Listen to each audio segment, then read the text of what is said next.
Welcome back to Rockford Reading Daily. We are continuing to read Sister Citizen by Melissa V. Harris Perry. We are currently on page 232, got about 60 pages left in this book. And this segment is entitled The Substance of Things Hoped For, in chapter 6, entitled God. Okay. The image of black church women is ubiquitous. It is easy to picture an older black woman in a bodacious hat and white gloves sitting in the first wooden pew, waving her handkerchief and exclaiming, quote, "Amen," end quote, and, quote, "Lord have mercy," end quote, while sustaining a low, soft hum as the preacher brings forth the word from the pulpit. Yet although this image contains important truths about black women of faith, it also obscures a great deal. It is surprisingly difficult to provide a brief and coherent narrative about African American women as religious persons, so I will not try to be comprehensive. Instead, I want to deal with the limited but important slice of black women, those who identify as Christian and understand themselves as connected to a black religious tradition, even if they do not regularly attend church. African American women not only consume black religion, but craft it. They are not only the mothers of the church who respond to the preacher, they are themselves preachers who send out the call. Most African Americans are Baptist, and most Baptists do not allow the ordination of women, but charismatic and Pentecostal traditions have long nurtured black women's preaching. From slavery to the present, African American women have interpreted biblical text in Sunday school, lectured from pulpits, and pastored unaffiliated religious bodies and informal, sometimes clandestine services. Even when they are not in the pulpit, black women's ministries of music and service have been as important as men's tradition of preaching and shaping the character and direction of the church. African American women's religious lives reveal the important distinction between, quote, the church, end quote, and the faith community. The institutional black church is represented by traditional African American congregations, but the invisible black church, the community of faith, is composed of shared beliefs, cultural practices, theological commitments, information networks, and associated institutions. Black religious life is not confined to Sunday morning worship. It is a set of practices and beliefs that extends far beyond the pews and storefronts. Black women build, change, and express their religious commitments through song and music, literature and art, collective organizing, and charitable endeavors. In the 21st century, new technologies have made it possible for black women who may never sit together in a pew to share videos, sermons, songs, and books. Worship is not confined by bricks and mortar. Black women's religious commitments extend still further. For many women, faith in God and in Christ in particular is part of their identity. Being Christian feels to some like no more of a choice than being black or female. Some women with this strong sense of Christian identity are not regular churchgoers. As children, they may have attended Sunday school in shiny shoes and starched skirts, but their adult lives may be too complicated, too busy, or too resource-deprived to permit regular church attendance. Still, they do not hesitate to call on Jesus to help them through the difficulties of their lives or to offer praise and gratitude to God when good things happen.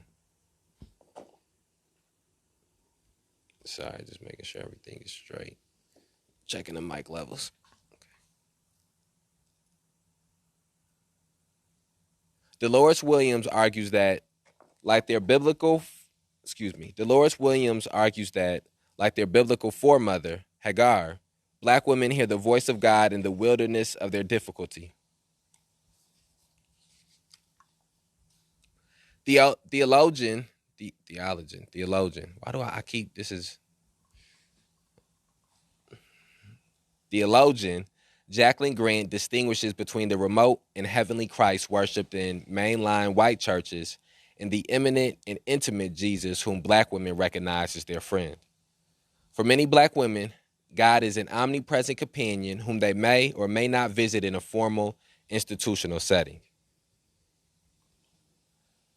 Though this chapter details exclusively with the Protestant tradition, not all black women of faith are Protestant Christians.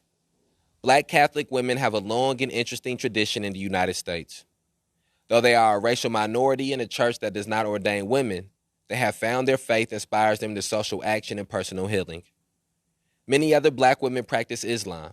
Others are ethnically or religiously Jewish. Still others observe African diasporic religions, including traditional Yoruba practices and voodoo. What many of these women share is a commitment to using their faith actively to craft alternative images that do not conform to stereotypes of sisters. Emily Towns describes this process as black women using womanist ethics to resist the cultural production of evil. Not only have faith communities helped black women counter negative images of themselves, African American churches have also been the primary site of black women's political organizing. More than 3 decades of social science research have outlined the organizational resources that accrue to black churchgoers, mapped the psychological resources that contribute to the political actions of African American believers, and established the centrality of religious practice in black life. Because black women constitute the majority of the church's regular membership and the vast majority of active participants, they have been the link between the black church and political action. Still, despite their numbers and activism, the work of black women in the church often goes unacknowledged. Both in popular imagination and in much social science research, the black church is imagined as a place where charismatic African American men offer stirring social commentary from the pulpit and bring about radical social and political change. From David Walker's appeal to Martin Luther King's dream to Jesse Jackson's Rainbow Coalition, the voices of male religious leaders symbolize the black church's prophetic moral politics. The role of African American women has been largely invisible to researchers. Okay, and I think I'll take there to reflect. This is about halfway through this segment. And something that stood out to me in the last segment that we were reading and that I'm reminded of now is how some of these ideals or stereotypes black women have adopted in an effort to try to combat the racist society in an effort to combat the racist society that they exist in, and try to use that, specifically the strong black woman stereotype, the strong black woman myth. They've used that to try to straighten the images in the crooked room. And I think that's a very philosophical way of putting how sometimes we,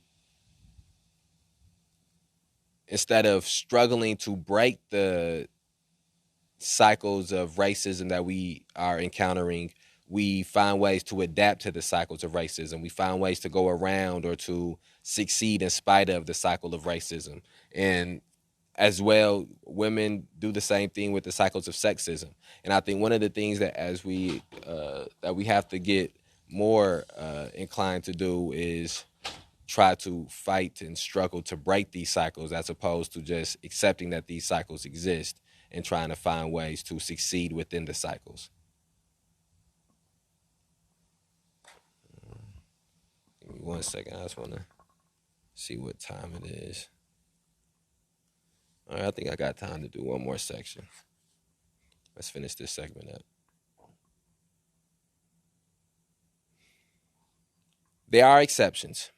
The historian Evelyn Brooks Higginbotham has described how women in black Baptist congregations at the turn of the century organized to address pressing needs of their community that male church leaders left largely unaddressed from their pulpits. These women recognized the interconnection of racial and gender inequalities and confronted both the nation's racism and the sexism of their own places of worship. Cheryl Townsend Gilkes directs attention away from the traditional Baptist church structure and toward the experience of black women in auxiliary organizations that inserted themselves into the center of the black religious and political struggle. Religion scholar Judith Weisenfeld's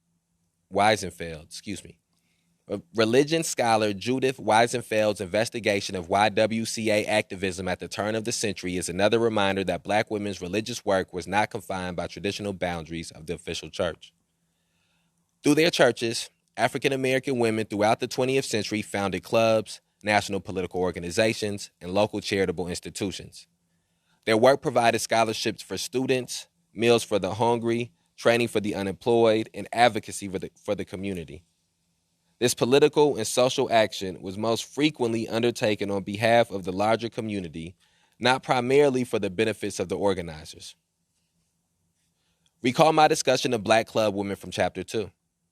These women battled the stereotypes of sexuality with mottos of temperance, sought to protect Black men from lynching, worked to provide safe communities for Black families to live in, and pushed the political system to respond to the needs of the race.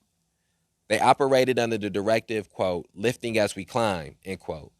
The image evoked by that line expresses the idea that Black women of faith feel responsible for more than themselves.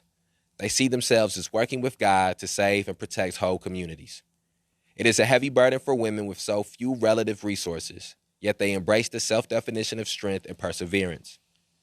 The importance of Black Christian women to political activism is not only a historic reality in the Jim Crow era and during the Civil Rights Movement, it is a continuing marker of the Black experience in America.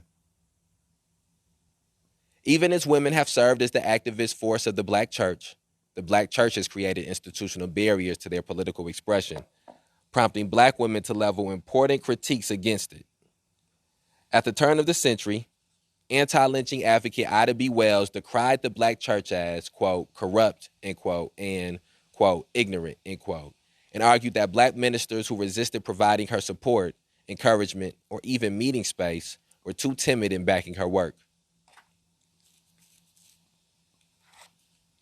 Jacqueline Grant reminds us that while it may sound like a compliment to assert that women are the, quote, backbone, end quote, of the church, quote, the telling portion of the word backbone is back.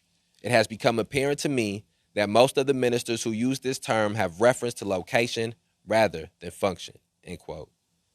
While the Black church provides a legacy of activism, institutional resources, and moral authority for doing political work, it also perpetuates a legacy of gendered inequality and patriarchal authority that discourages gendered political activism.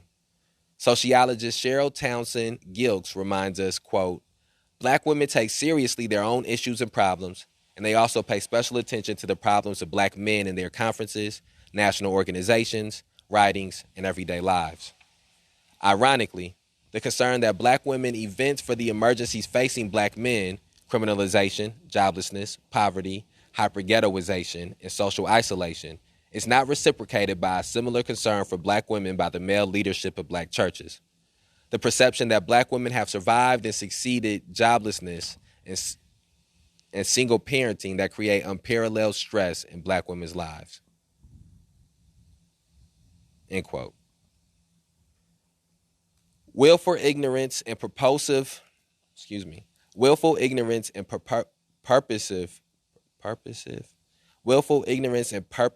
silencing of Black women's issues is not restricted to male clergy and laity. Evidence suggests that African American church women also contribute to patriarchy, reinforcing political agendas. Analyzing data from the 1993 National Black Politics Study, Frederick Harris demonstrates that Black women are less likely than Black men to support an increase in the number of women clergy. Highly religious Black women are less likely to support women clergy than their less religious counterparts, and Black women who are frequent church attendees are more likely than their less church counterparts to agree that, quote, Black women should not undermine Black male political leadership, end quote, and that, quote, Black men's concerns deserve special attention, end quote.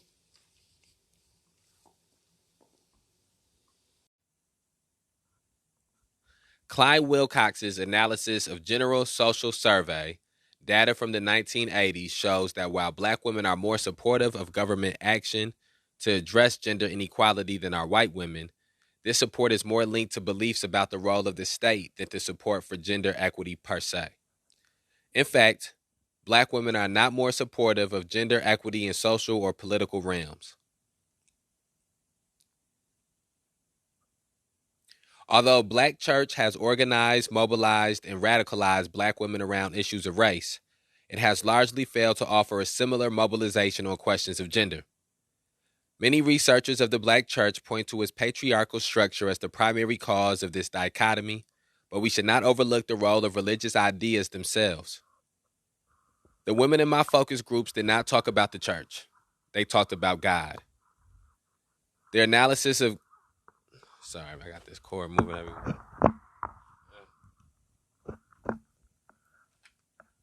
Normally I would start over, but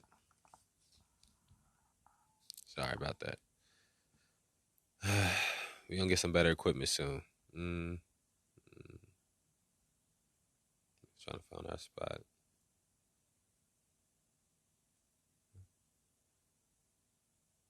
Okay. Many researchers of the Black church point to its patriarchal structure as the primary cause of this dichotomy, but we should not overlook the role of religious ideas themselves. The women in my focus groups did not talk about the church. They talked about God. Their analysis of God's power in their life flowed from professions of faith and personal testimonies of lived experience. It is their religious ideas rather than church experiences that they pointed to as key to their capacity to survive difficult circumstances. These professions of faith raise questions about the connection between theology and practice. Social scientists have largely treated the church as an institution that brings individuals into contact with organizational resources that are learned in a religious setting and then deployed in the political realm. The scholarship of systematic theologians, meanwhile, has directly addressed the psychological and political consequences of religious beliefs. Although the work of womanist theologians is useful in this one word got me slipping up on the words following it. Although the work of womanist theologians is useful in delineating unique aspects of Black women's religious experiences, its reliance on exceptional Black women as source material is inherently limiting. In my first book, I argue for the ability of ordinary people to develop political ideology through everyday conversational interactions. This assertion counters the logic of scholars like Philip Converse, who understand political ideology as the purview of the elite and describe the attitudes of ordinary Americans as inconsistent and uninformed. Parallel arguments exist in the study of theology.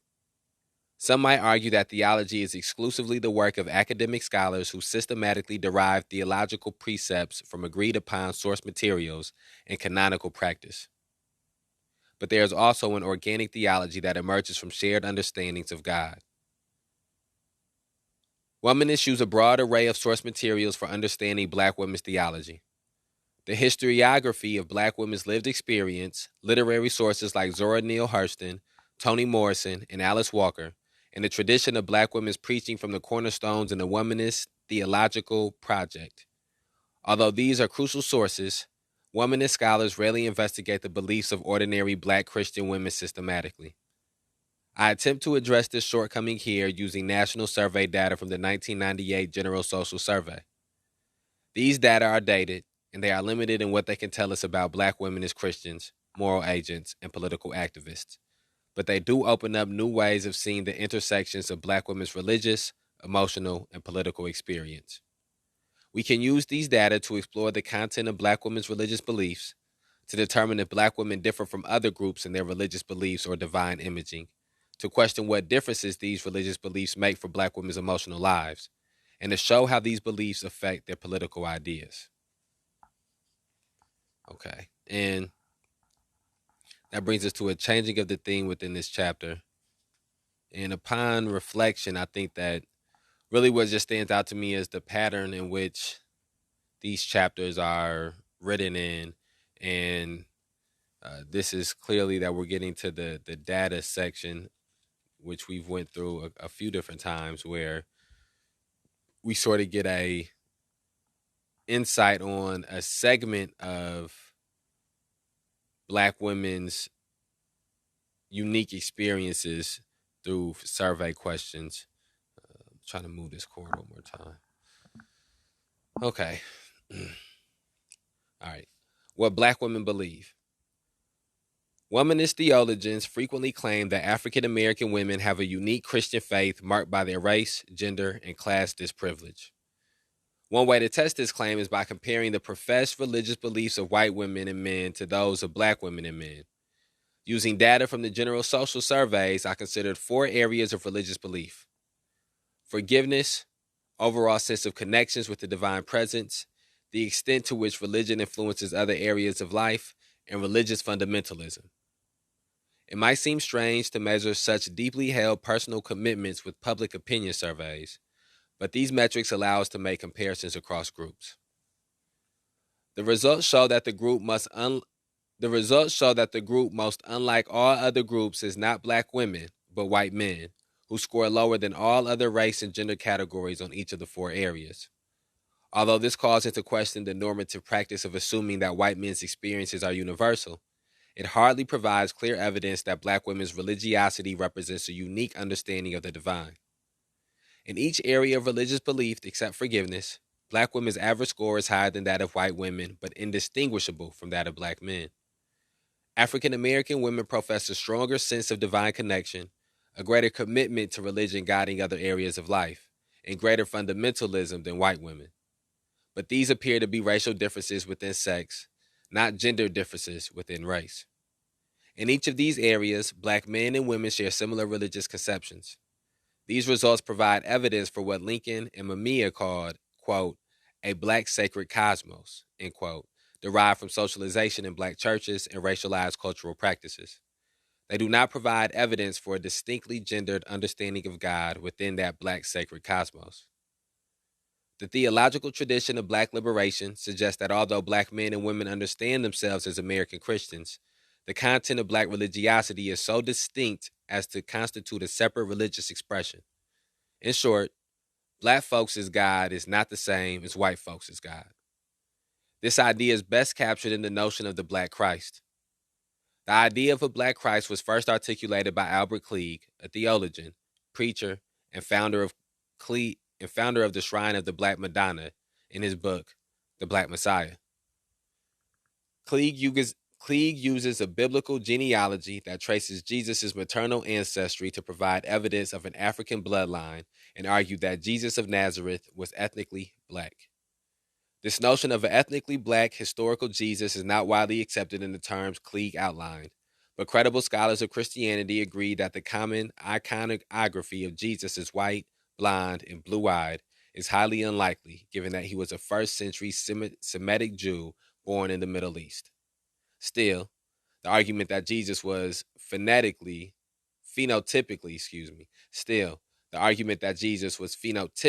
quote, black, end quote, is less important to liberation theology than the argument that Christ is a God in solidarity with the concerns of African Americans. This idea of Black Christ is central to James Cone's original articulation of Black theology. For Cone, Jesus' blackness is ontological rather than biological. Cone reasons that Christ aligns himself with those who are struggling against oppression and takes on the position of the poorest and most despised in any historical moment. Thus, in the American context, Christ must be understood as black. Both Cleage and Cone see the Black Messiah as a necessary element of black religious thought. Each argues that African Americans can develop a full respect for their own humanity and dignity only if they see themselves as reflections of a black Jesus.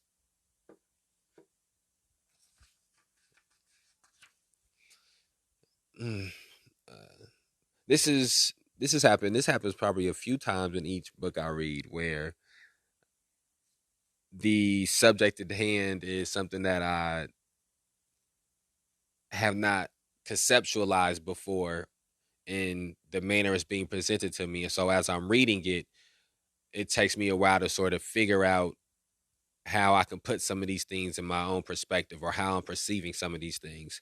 Almost like watching a movie and trying to figure, or watching an episode of a TV show, I guess would be a better example, and trying to figure out what the plot of this specific episode is. Oops, sorry about that. And I think I've used a couple Malcolm X quotes that come to mind as I'm reading through this, and another one comes to mind here. Again, this is not verbatim, but Malcolm X was giving a speech in Los Angeles and spoke about how that. Let's see, how far back do I go with this quote? He said that he spoke about how you couldn't be. He spoke about how the Nation of Islam was being criminalized, or trying to be criminalized through propaganda in the news media in Los Angeles. They were trying to get black people to feel as if there was a criminal element in the Nation of Islam. And Malcolm X was speaking, saying that in their efforts to do that, they have broken into a mosque and found evidence that multiple members of the mosque had criminal records. And Malcolm X said you couldn't be a black man in this country and not have a criminal record. That Martin Luther King Jr. had a criminal record. That Ralph Abernathy had a criminal record. That James Farmer had a criminal record.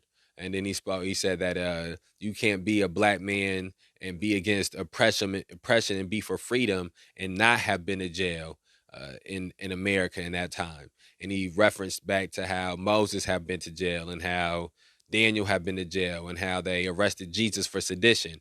And he said that he was going and telling people telling his disciples to speak to not to speak to the Jews, but to speak to the Gentiles. And he was telling his disciples to go to the lost sheep, to go to the lowly, to go to the despised, to go to the people who didn't know who they were. And that if Jesus was alive in 1963, Los Angeles, California, in America, he wouldn't be going to the white man, that the white man is the oppressor, that he would be going to the black people. He would be going to the oppressed. He would be going to the lowly, the people who don't, know who they are, the black people in America.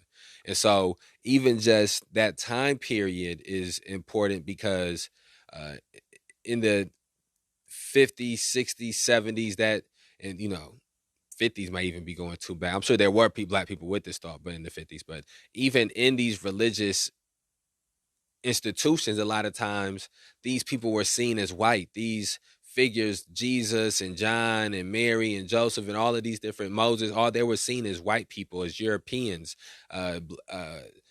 because of how deep the post-traumatic slave syndrome was. And so it is important to the black mentality, to be able to visualize these people not even being black just to say that they are black, but based on the areas that these stories took place and the time period in which these stories took place, that these people would be black, that these it was not far-fetched for these idea for the people who they would be reading about in these books to have looked like themselves. And that's something that was a very important step, I think, for black people as a whole, as en masse.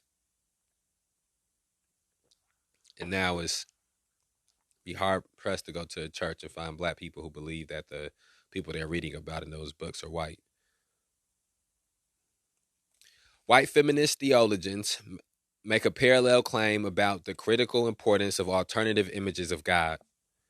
Pointing to the utter incomprehensibility of the divine, they assert that since no language can capture divine reality, the reliance on almost exclusively male language about God is deeply inaccurate and borders on heretical. Feminist theologian Anna Case Winters calls male images of God idolatrous, quoting feminist theologian Mary Daly's statement arguing that, quote, if God is male, then the male is God, end quote. Both black liberation and white feminist theologians also assert the emotional healing and politically subversive power of opening one's imagination of God beyond narrowly white and male representations. One group wonders if a white God can save black people, and the other questions whether a male God can save women. Womanist scholars have built on both traditions, claiming that African American women have understood God in the person of Jesus to be a divine co-sufferer.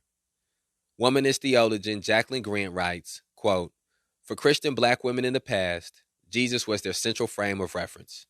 They identified with Jesus because they believed that Jesus identified with them. As he was persecuted and made to suffer undeservedly, so were they, end quote. By this understanding, black women are especially in need of an image of God that assumes divine presence is most available in the most difficult conditions. After all, they point out, it is black women who, like Jesus, bear the cross of racism, sexism, and poverty. It is black women's bodies that, like Jesus' body, were traditionally broken in service of white enslavers or black male abusers. It is black women who, like Jesus with the loaves and fish, managed to feed multitudes despite having few resources. It is black women who, like Jesus, form small groups of intimate friends who try to change the world against impossible odds. Womanists emphasize the similarities of the mission, ministry, and suffering of Jesus to the lived experiences of black women in order to claim that black women have a right and a need to imagine God as looking like and being like them. And again, that segment just points out the importance of being recognized. The general social surveys offer an opportunity to learn more about how Black and white men and women picture God. The GSS asked respondents, quote, "There are many ways of picturing God. We'd like to know the kinds of images you are most likely to associate with God. On a scale from 1 to 7, where would you place your image of God between the two contrasting images?" End quote. Respondents are then given a choice between mother or father, lover or judge, and friend or king. When it comes to imagining God, nearly everyone agrees. All four groups picture God much more as father than mother, and much more as judge than lover.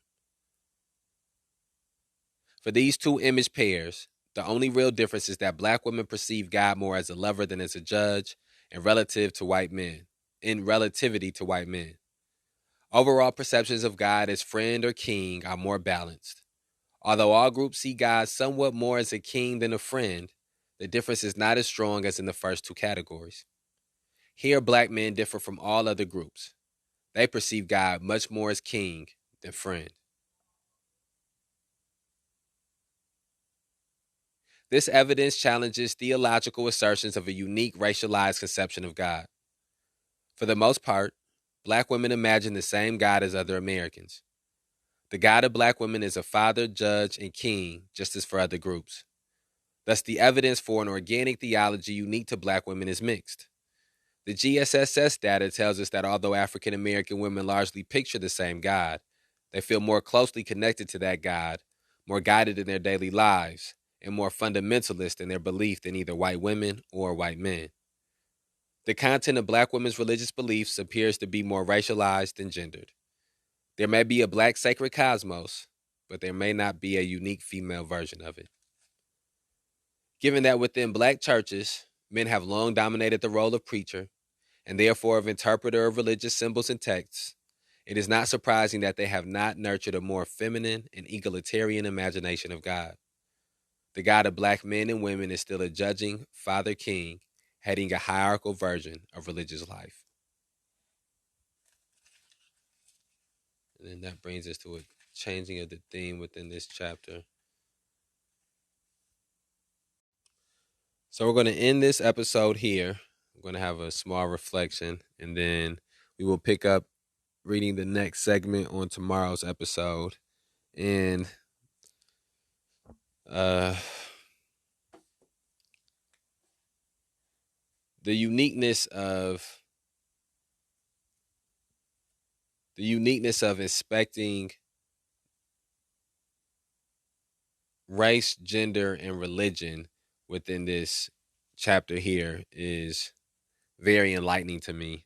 I always try to think about the different ways that people understand politics, the different ways that people understand uh, the economic issues, the different ways that people understand government, the different ways that people understand struggle, the different ways that people understand communication. Well, really, and I guess I should say, I think that is the first step in communication, is being able to understand how other people have experienced life, to being able to understand how other people perceive things, and being able to be open to a wider or a different vantage point of something, of an image or a picture or a thought or an ideal that you've had for your entire life. And so just the way that she's going about gathering her information, the concepts that she's putting forward, the manner in which she's putting them forward, and I think all of these things, for me personally, with each book that I read, it just makes me more conscious of the issue that's being spoke about in the book, and gives me more ammunition to struggle against the issue that is being presented. So again, we want to ask people to share this on whatever platform you're listening to it on. Remember, we will be back tomorrow, 8 o'clock a.m. with another episode of Rockford Reading Daily, and we will continue reading Sister Citizen by Melissa V. Harris Perry. I think we probably got maybe about 4 or 5 episodes left in this, and then we will be on to the next book. All right, holler at you tomorrow.